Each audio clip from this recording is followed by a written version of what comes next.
Humina na ang bentahan ng ilang vape products sa bansa. Ito nga po'y matapos higpitan ng Department of Trade and Industry o DTI ang patakaran sa paglalagay ng tax stamps sa mga produkto ng vape. Si Vel Custodio sa detalye.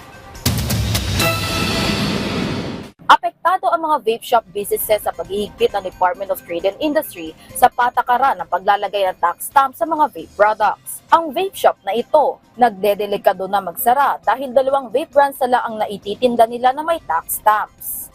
Sa ngayon po kasi mahirap po talaga magbenta ngayon. Parang pa-close na din. Halos wala na ring laman ang display sa vape shop na ito. Simula raw kasi nang kumpiskahin ng DTI ang ilang mga disposable na malalaking vape brands kagaya ng Flava, humina na ang benta nila. Medyo humina po talaga ang sales ngayon dahil may limit lang po ang pwede namin mabenta. Doon din po ang pinaka nag-umpisa dahil marami po tayong mga disposable vape na mga wala rin po talagang permit.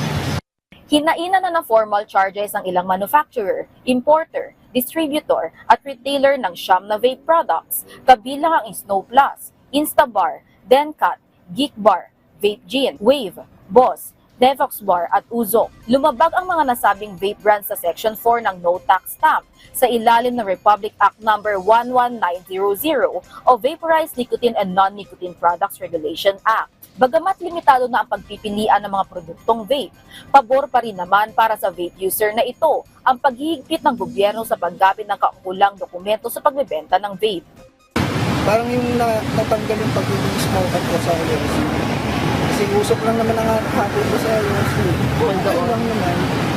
Kasi para din naman yung sa mga iba. Kasi may mga gumagawa ng vaping tools eh.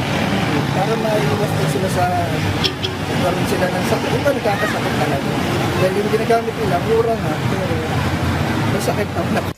Magmumulta ang mga mauhuling lalabag ng 2 milyong piso para sa first offender, 4 na milyong piso naman sa second offender, at 5 milyong pisong multa para sa third time offender at kakansilahin ang business permit at licenses. Kung babalikan, ipinag-utos ng BIR ang paglalagay ng Internal Revenue Stamps sa lahat ng vape products base sa Revenue Circular Order 59-2024 na naging epektibo simula noong June 1. Ang kawalan ng Internal Revenue Stamp ay nangangahulugan na hindi pagbabayad ng excise tax at maaaring kumpiskahin ng BIR ang mga vape products para sa kasong tax evasion. Sinuspindi rin ng Philippine Standard License ng mga imported vape brands habang patuloy ang investigasyon sa nasabing paglabag.